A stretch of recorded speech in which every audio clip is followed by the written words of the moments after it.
ഈ ലോകത്തെല്ലാ ബോധവുമില്ലെങ്കിലും ഒരു ബോധം ഇല്ലാതായിപ്പോയാൽ അത് മഹാദുരന്തമാണ്. എല്ലാ മനുഷ്യർക്കും എല്ലാ കാര്യങ്ങളെക്കുറിച്ചുള്ള അറിവൊന്നും ഉണ്ടാവില്ല. ആ അറിവിലൊക്കെ പിഴവ് പറ്റുകയും പലതും സംഭവിക്കുകയും ഒക്കെ ചെയ്യും. എന്നാൽ അവനവനെക്കുറിച്ചുള്ള അവനവൻ്റെ ബോധ്യം ഏറ്റവും പ്രധാനപ്പെട്ടൊരു കാര്യമാണ്. ഞാൻ ഇത് പറഞ്ഞത് നമ്മുടെ അഡ്വക്കേറ്റ് BRM ഷഫീറിൻ്റെ 2 ദിവസത്തെ സാമൂഹ്യ മാധ്യമ വാർത്താ ചാനൽ പ്രകടനം കണ്ടപ്പോഴാണ് ഇത് പറയണമെന്ന് വിചാരിച്ചത്. സംഗതി വേറൊന്നുമല്ല. ആവേശമൊക്കെ നല്ലതാണ്, ആഹ്ലാദം നല്ലതാണ്, വികാരം നല്ലതാണ്. പക്ഷേ ആ വികാരം നമ്മളെ അങ്ങ് വിഴുങ്ങിക്കളഞ്ഞാൽ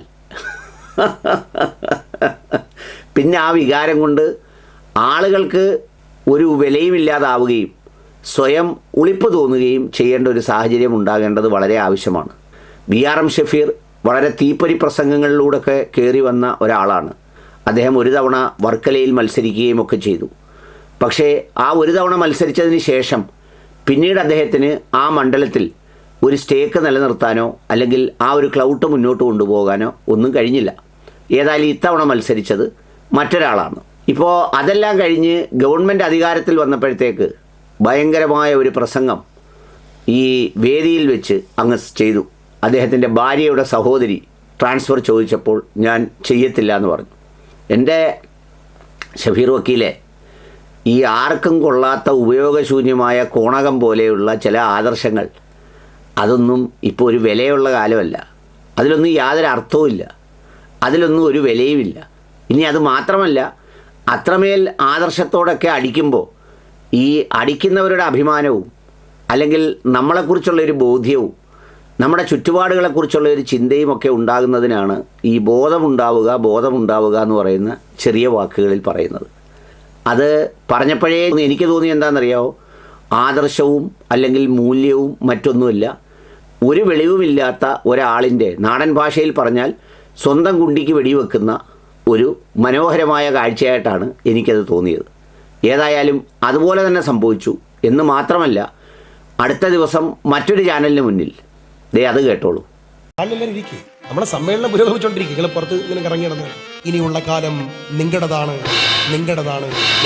ഞാൻ വീട്ടിൽ ഇരിക്കുമ്പോ എന്റെ ഭാര്യയുടെ അനുജത്തിയുടെ ഭർത്താവ് കഴിഞ്ഞ പോലീസ് അസോസിയേഷന്റെ തെരഞ്ഞെടുപ്പ് നടന്നപ്പോ ഞാൻ അസോസിയേഷന്റെ ഭാരവാഹികൾ എന്നോട് നേരിട്ട് ആവശ്യപ്പെട്ടതാണ്, ഒരു വോട്ട് നമുക്ക് ചെയ്യും. ഞാൻ അയാളെ ബന്ധു എന്ന നിലയിൽ അയാളെ നേരിട്ട് വിളിച്ചിട്ട് പറഞ്ഞു, UDFന്റെ ആളിന് വോട്ട് ചെയ്യണം. ചെയ്തില്ല. സത്യപ്രതിജ്ഞ കഴിഞ്ഞ 3-ന്റെ ഞാൻ വീടിന്റെ കോലായിലിരിക്കുമ്പോ മഴയത്ത് നനഞ്ഞ് കുളിഞ്ഞ് അയാൾ കയറി വരികയാണ്, പറയുകയാണ്, എനിക്ക് സ്ഥലം മാറ്റം വാങ്ങിത്തരണം. എന്റെ അടുത്ത ബന്ധു എന്റെ ഭാര്യയുടെ സ്വന്തം സഹോദരിയുടെ ഭർത്താവ്. ഞാൻ അവനോട് പറഞ്ഞു, മനസ്സില്ല, അതിന് വേറെ ആളിനെ നോക്കണം. ഇവിടെ രക്തബന്ധുത്വത്തിനൊന്നും ഒരു പ്രസക്തിയില്ല, ഇവിടെ ബന്ധുത്വത്തിന് പ്രസക്തിയില്ല, ഇവിടെ രാവിലെയും വൈകുന്നേരവും ഗുഡ് ആഫ്റ്റർനൂണും ഗുഡ് ഈവനിങ്ങും ഇടുന്നവന് ഒരു പ്രസക്തിയുമില്ല, ഇവിടെ ഒരുമിച്ചിരുന്ന് കള്ളു കുടിക്കുന്നവന് പ്രസക്തിയില്ല. ഇവിടെ ഒരൊറ്റ പ്രസക്തിയേ ഉള്ളൂ. പ്രതിസന്ധിയുടെ ഊഷ്ഠര ഭൂമിയിൽ ചൂട് കാറ്റടിച്ച് ഞങ്ങൾ തളർന്നു കിടന്നപ്പോ ഞങ്ങളോടൊപ്പം ആര് നിന്നു? ആരാണ് നമുക്ക് തണലേകിയവർ? അവരോടൊപ്പമാണ് നമ്മുടെ നിലപാട്. അത് കുടുംബത്തിലുണ്ടാക്കിയ സംഘർഷത്തെക്കുറിച്ചും ഒക്കെയാണ് അടുത്ത പ്രസംഗം. എപ്പോഴും നമ്മൾ പൊതുരംഗത്ത് നിൽക്കുമ്പോൾ നമ്മുടെ ഒരു പേഴ്സണൽ സർക്കിള്, പ്രൈവറ്റ് സർക്കിള്, പൊതു സർക്കിൾ എന്നൊക്കെ പറയുന്ന ഓരോ വളയങ്ങളുണ്ട്. ആ വളയങ്ങളിൽ എടുത്തുപയോഗിക്കാവുന്ന കാര്യമേ എടുത്തുപയോഗിക്കാവൂ. അതിനപ്പുറത്തേക്ക് സംഗതി ചെയ്താൽ ആദർശവും ആവേശവും ഒന്നുമല്ല, വെറും ബഫൂണും കോമാളിയുമായി മാറുന്ന ഒരു സ്ഥിതിവിശേഷം ഉണ്ടാവും.